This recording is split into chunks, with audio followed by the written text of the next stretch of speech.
message me we ka kwar gamber lat kume en ramimo me dier ke teknori me dier ka tashiang mandan men te content ke jan gwasame kwa jele dare ka long ka mandana tuore wi ka disababa shet ke jur dweli ta dana shankane na please ani ling mandan lat ke mandan gwasame wejen a very important message made kondi alwak chana jalin kel gwasamani yeng naja Maranga moy men entitiana ba mate ka mele de please linga aroi magoro bi chubloy dan kondi al kon ware ya le mi ka men endi entiana goro bi ling kuma maruf tong diro du jeng magwa madi lingten ka tong da te ka madi lo kana re waja balad so masigda wa ka ana ramlet ka gambele ka kane ideal te ka position ka gambele tin la kwar ti la baka hadit gwa me ka dwole ka la kwar to ka gambele te ka kel mi shia misunderstood pan mi to walk ka cha pai to gare runiti to ga na wal manin tama ka ci aje long mu kwa fix it mi shia ku lo woni je kule nyana jen wala karan ma toy ne yakaye pan kun ye ne ideal tin ka gambele ko dio je rudu ni ideal ne ideal le gambele gad kien man kien wona golante ka di gwame tega kel ma to ne ko buñ gwame malat ka temel lu yenetin ka temel le yenetin so mame amade nan ka media ne ka tv bu ne ka Ethiopia tv kamada shup ka parliament kada shup ko kuma ka tabiya ni nyin bundi tana radio na ka disa baba shi adi karwade amma wiito ko kien ni ko noten anta me mi wo gori shi mi wo gori dor mo bijur ma cha ju ne lo ne jira ma char jiran gamben ba ji jonno shine yo gor ramo point kien kan delal la yono point kien ma cha e lingaran gambel bi la ro no shine gor gi gambel peng ne kan bas tel wo bar tel wo majang tel wo nuar tel wo kayen ton siago mo mon ka gambele elat ken ka point gambele lo lat ken la wedien ele bran tok de momo gu yenen tame amu metu ko bial lo ne ko mo ko te ye kwaro awo mete ka milat ke ka gad kuni te wini to ko kienti biya te ke riet biya warga biya gor ba chup niam meme magor yeno biya fix it magor o biya fix it pan yen kwar gambel palen yen kunti la yen ka ler gad kuni yen wan ka gwa me da ci do no mo del goro ba gad ba ka lokten ko mu ti gambel ngar gan ci ngar ti gambel el ken ti gambel ken rol ti gambel ta ken ne Somalia ne rol ken tang ken bunyoro no ba ga reshin hal kin dial bi ko mi shin bunyu mi shi jak ko ni dial ni kan chat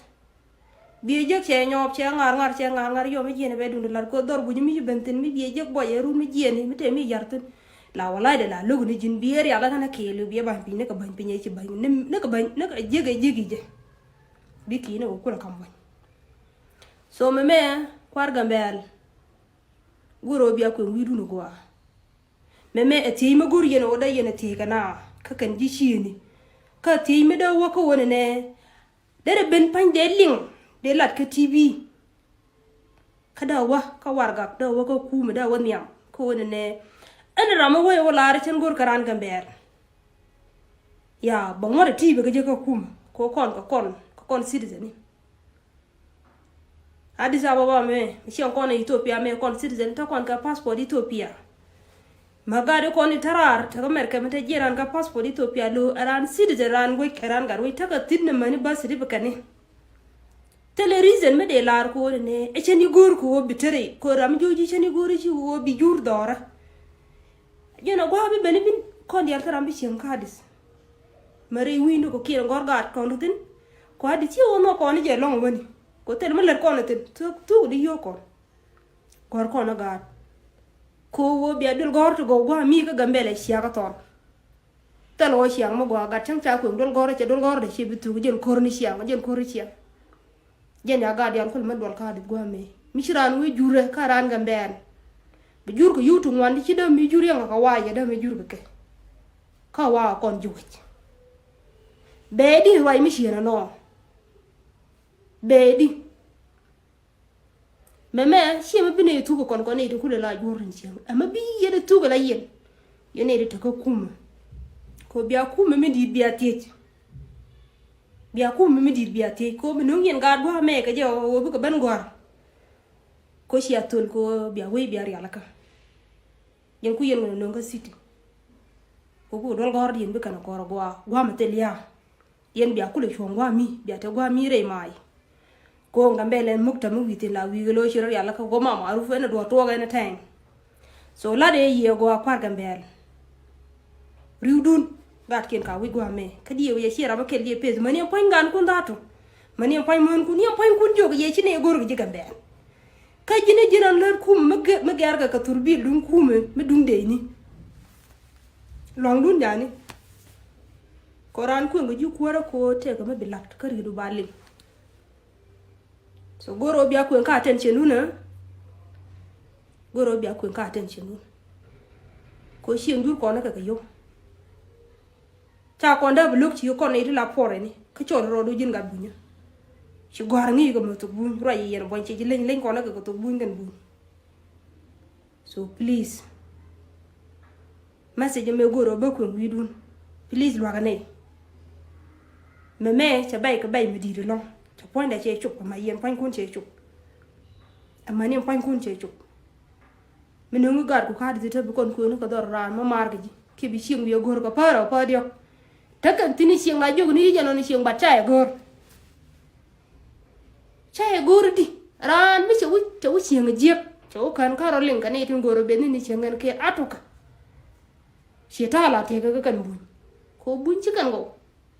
roal ke bat ko kon chang len mi dun tit ba la ro ran ga be chang xiao wo ko ku mi ni ponya di gwa ba yo nyo do che yin ga we ku ko kon la kan passport ni di to kon ka national ID di bi para kon ka passport ka national ID ci kon bi para ka min te kon ga ngot tin jar lat ngot ci jen kel yo ci la ran ga mbel bi ngot bi ko kan cha ngot cha ga bring ko mu gwe yen tama chang ja yen kel yen bon cha yen ci aga ki ci ni de kam ni de yen ji de bon de pal ka tong te no bon de ka dwar ka ton ka ga mbele ci gwe ne ci ni kon ci kan re ci ka tel mi lil kon ke so me goro biya ku ka attention gade ma kwai la kwan wi da ka je wona ne biya jon kel ka ne kel ka biya ri gan ci ne mi ci ne biya ne me please langaye ko me telo bar telo noir telo ma jangar telo ko mo dor ko kien teleke akan ko dial pe ran ko ne ti ga di dunga mbel ko cha ne jin ma char cha tok so please masi de me ko share ba wa tong bu ko kon lo ko ne ti de ngwa meti ti chi liu ko gor chi ni ti liu ko cha nje ko bundi tong ba chok ka Guy, can I'm just balarmatol because already Nyamandan, Angelina Isaac, Panan, Cheredi Ale took 10 con main important issues 10 qua face and econ Revita Addis Ababa. The Mechi first time challenge face Kakor Gwanber, Rundial, peace contin. Beja ya kanede kon la kwar special kwar ko e doran ka gambella mishi message she jek salam gwalon ko na me a good gesture kanyamanda new the ni yo day in resin issue mishi kana me dina kabnial whether within parliament whether within local district and content nathan within Addis Ababa ke gwadi alan kono dong there jome there to obtain especially ngai kondi ala take kabelante kuten ke wara dan within Addis Ababa kenze la kare sap so ne me miji to gwana tan wan even dul right now during cha kap nya chi mangai yan akwa pelo pen kana adultin konin jorga na walu ka kon ke duktum wan wa kon a kon te dweli lo ngwan kon ka peng midit you know ka dong yo me jur dweli yo ka bon yo be dong be jo ka kon ne di ne bakel ne baroki dong bina we ka ne wel dong yo pek brother re be bon baga ka buin gor ke ne yo gor ke ne fon yo ne ni obu dwel jur be we ne al gwasa mo akwidan kon it in kon tila jigambe akwidan kon it kon lan yori akwidan kon it kon la jora ko ken so kwal joni kon wodi anas park yori jur bunga kama ne di al jur kake so please raise that question mete gwad bi ajeresten ka be genial alienka ken michi kana bila la de yo okay but wang gwaye long de no de na biet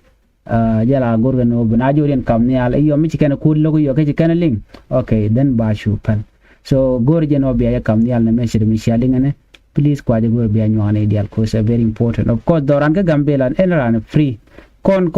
di chatel korek ana ander chen kon kel tel mushkila le yo nyire ngung tele jaga kon to kon ga jorwan bun special jur bun to kon ga kele anywhere so chi kon kele chi kon discriminate why do they have to do that so anyway ani gen message ya linga kwa nyone ko kin biatemon